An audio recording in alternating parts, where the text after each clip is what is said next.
Now we'll see what is a frequency table and how it is constructed from the data.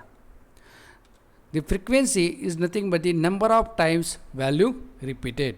It is called as a frequency. The frequency distribution, assignment of this frequency to the variable is known as frequency distribution. So you can see here for x1, this is the variable. It having one value, second value, third value. So there are different values of x variable. Now it's having its own frequency. So what happened? The frequencies are assigned to the variable. It is called as a frequency distribution. Now when we see the frequency table, it will be of two types: ungrouped frequency table and group frequency table. So ungrouped frequency table, there will be no grouping of the variable, whereas in a grouping, when we consider the group, it will consider as a group frequency table. There we have open end class frequency table, inclusive frequency table, exclusive frequency table. So we'll see what are these. In ungrouped frequency table, we see the number of tellers and it's have only its frequency. Here there is no grouping of this number of tellers. So we call as ungrouped frequency table, or you can say the discrete frequency table. Then we have open end class frequency table. So here what happened? The classes are formed, the groups are formed, and each will have the its upper limit and the lower limit. Where in the open end classes we have either first one or last class will not have the upper or lower limit. That means there is no boundary more than 30. We don't know what is the highest value. So this is what called as open end class frequency table. While in case of inclusive frequency table, the two limits, upper and lower limit, will be included in that class.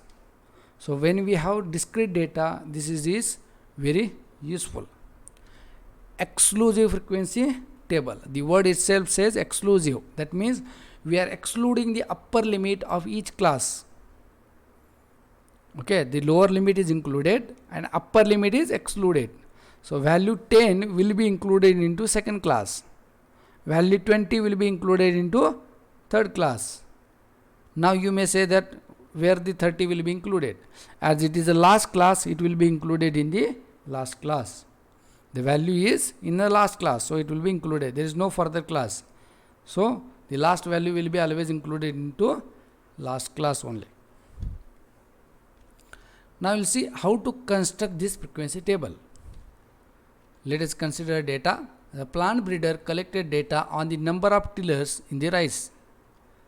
So we want to construct the table for given data. So these are the number of tillers in the rice: 9, 7, 9, 10, 6, 7, 9, 8, 12, 9. So there are 10 values are there. So first write these values, number of tillers. So we have 6, 7, 8, 9, 10, 12. How many times 6 came?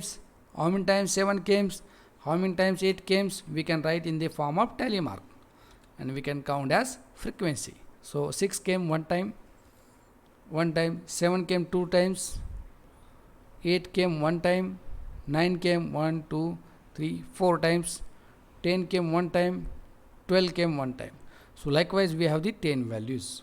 Now if we add this frequency, it will be nothing but number of observations. The total of frequency is equal to number of observations. Now consider, now there are 10 data points. So it is very easy for the ungrouped data frequency table. When we have this 40 data points or maximum data points, then we have to go for group or class type of class.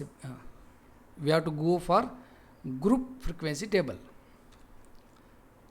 Now how to form this number of classes? How to form this table? First, how many observations are there? There is n. Then use this formula 2.5 into n to the power 1 by 4. Use this formula, we get the answer 6.28. So we make approximate as 7. So we required 7 classes. Now how to form these classes? That is next question. So first we find what is the class interval, highest value minus smallest value divided by number of classes. K is the number of classes.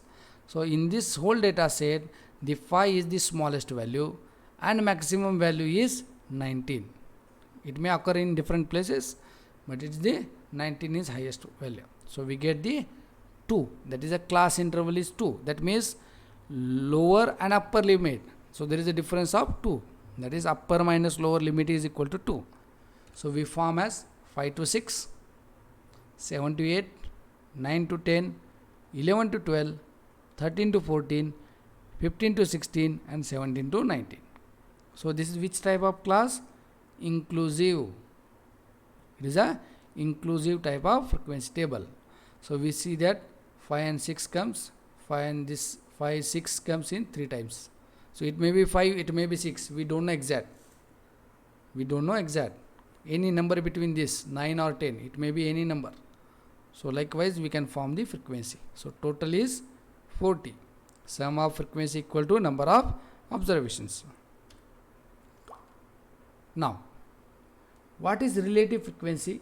How to form the less than cumulative frequency and more than cumulative frequency? The relative frequency is nothing but frequency divided by total of frequency. What?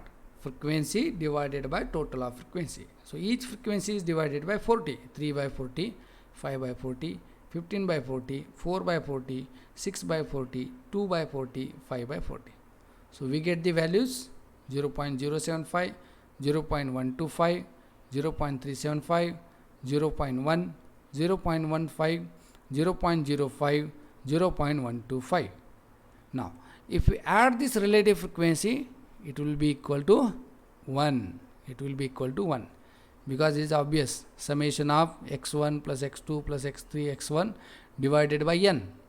So only numerator is there. So sum of xi value is nothing but also the sum of frequency is nothing but n. So n by n is equal to 1. So always remember, sum of frequency is equal to total number of observation. Sum of relative frequency is equal to 1. Now we'll see how to form the less than cumulative frequency. Now we have the different classes, we have the frequency. So whenever we do the cumulative frequency, cumulative means the present plus the previous. 3, previous to this there is nothing is there, so 3 plus 0, you can say as 3 plus 0 or you can take as a 3. Now next class 5. So before this class there is already exist of 3. So it is 5 plus 3 is 8. Next one 15. Before this there are 2 classes 3 and 5, but already we made this sum as 8. So you can make 15 plus 8 is 23. Next 4 plus 23 is 27. Likewise we can add it and consequently we get the at the end as a value as a 40. So this is a tally mark. You should get the last value as a 40, which is equal to total of frequency. Now why it is called less than or more than? So we will come afterwards. Next one, more than cumulative frequency. So in this case we have to assume first as the 40, then subtract this 40 with the current frequency. 40 minus 3 is 37, 37 minus 5 32, 32 minus 15 17, 17 minus 4 13, 13 minus 6 7, 7 minus 2 5. Now you can see there this is the 5 and 5 will be same. Now why it is called less than and more than cumulative frequency? Less than frequency, cumulative frequency, we can observe that the first value is 3, next value is 8, next value is 23. That means 8 is less than 23, 23 is less than 27. So only we call as less than cumulative frequency. Now, so there is another way to see that more than cumulative frequency. So like less than cumulative frequency, we started from the top. Now we can start from the bottom. 5, 5 plus 2 7, 7 plus 6 13, 13 plus 4 17, 17 plus 15 32, 32 plus 5 37, 37 plus 3 is 40. So in less than we can go from top to bottom, more than we can go from bottom to top. Now The simplest way to understand this less than or cumulative or more than cumulative frequency is, suppose you are walking to one different steps and you have some money on, or you have some points on each step. So once you got to first step, you got some points. When we got to second step, we got addition point. When we got to another step, so that means you are going one by one on the steps, you are increasing your points. Same way we are doing in the cumulative, less than cumulative. When we say for more than, you come from, that is back side. Or you have 100 rupees, at each step you are spending some money.